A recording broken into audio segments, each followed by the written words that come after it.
I really think that there's so much misinformation. We've never really seen anything like it. I mean, I've been covering wars now for 35 years, and I have never seen people with their nails done in the Ukrainian flag, right? I mean, we're being corralled into this box where we either have to hate Vladimir Putin and believe everything evil that's said about him and love Ukraine, and there's no in between. And that reminds me a lot of, you're either, a white supremacist, or you go with the Democrat narrative on everything under the sun. So Vladimir Putin knew exactly what he was doing when he went into Ukraine. The Russian military isn't perfect. They, for example, I've spoken to multiple defense specialists and intelligence specialists from a Defense Intelligence Agency who've studied the Russian military for years. They do have a difficulty mounting complex air operations because they do very little training hours in comparison to, for example, the United States air assets, right, our fighter jet pilots. But Russia is not struggling. What Russia has done from the very beginning has been very strategic. They didn't go straight to Kiev. They went to all those bioweapons laboratories that are scattered all over the country. Some of them they built, so they know where they are. They've known where they are since the Soviet Union, because under the Defense Threat Reduction Program, we went in after the fall of the Soviet Union and supposedly turned those facilities from bioweapons labs into public health labs. Although, these days it's hard to believe anything that our leaders tell us, because they've lied about COVID, they lied about Russia collusion, they lied about the Ukraine impeachment trial.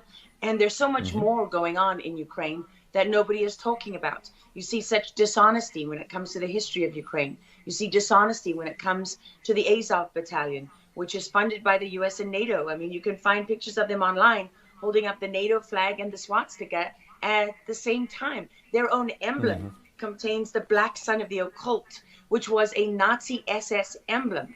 And it also contains the sideways, lightning insignia of the SS. I mean, this is on throughout the Ukrainian military. You can see that black sun of the occult on their body armor, even on the female soldiers who are paraded in front of the world as being, such an example of Ukraine's independence and spirit and nobility. Even they are wearing the black sun of the occult.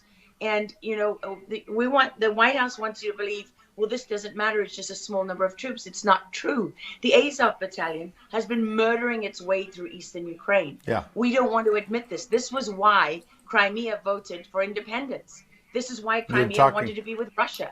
Because we in the media, in the Western media and in the West, won't acknowledge the reality of what's gone on. Western Ukraine backed the Nazis. It was a headquarters for the Nazi SS. The CIA under Alan Dulles actually gave immunity from prosecution to the Nazis of Ukraine from the Nuremberg trials. So there's a long history of the United States and our intelligence agencies funding and arming Nazis in Ukraine. These are not like new neo-Nazi groups that sprung up. These are the actual Nazis from the Second World War, who, if you go back to the Nuremberg trials, said that they were planning for 1,000-year Reich. And so you have to really wonder, as you look at this, when you know that the CIA sponsored the color revolution in Ukraine in 2013 and 14, that they selected Ukraine's leaders, go to Victoria Nuland's leaked phone conversation where she and the US ambassador are deciding who can lead Ukraine.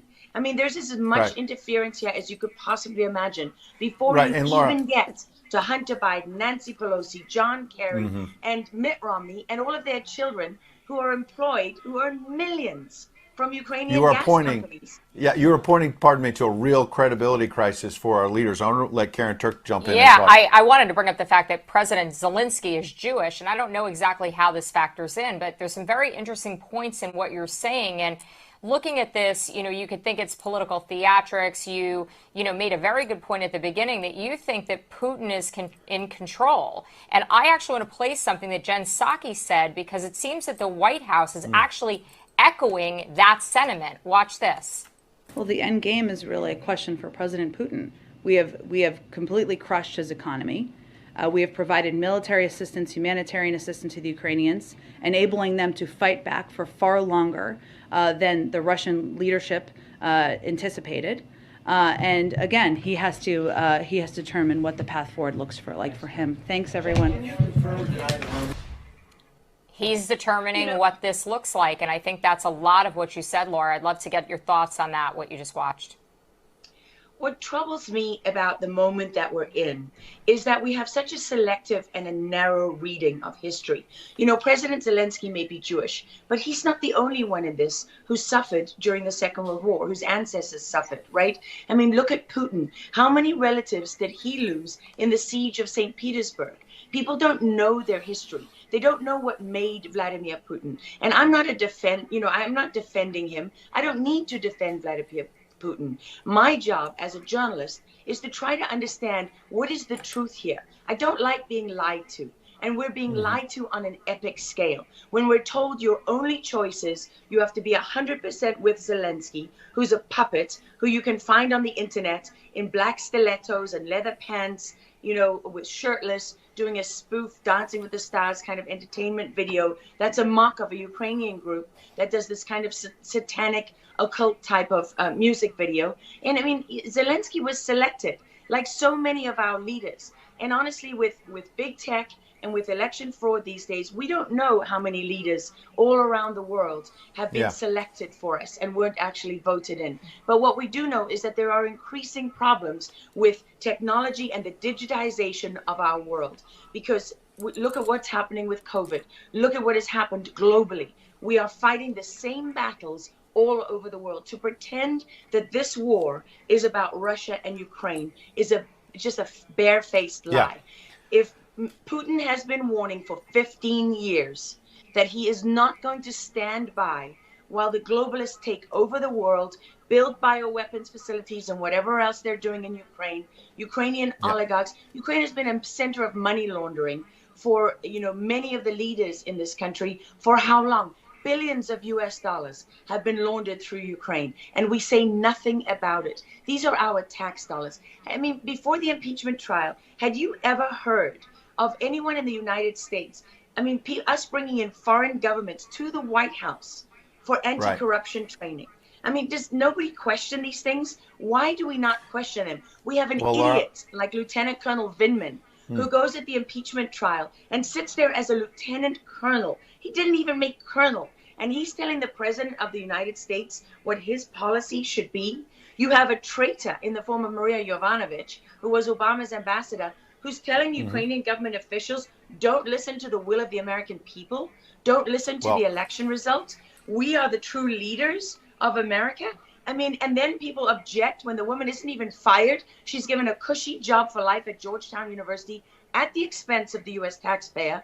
And we're told that the president of the United States cannot say to his foreign counterparts, you know, that we want you to look into something. But Joe Biden, he can withhold as much aid as he wants to. I mean, there's so much hypocrisy and dishonesty here.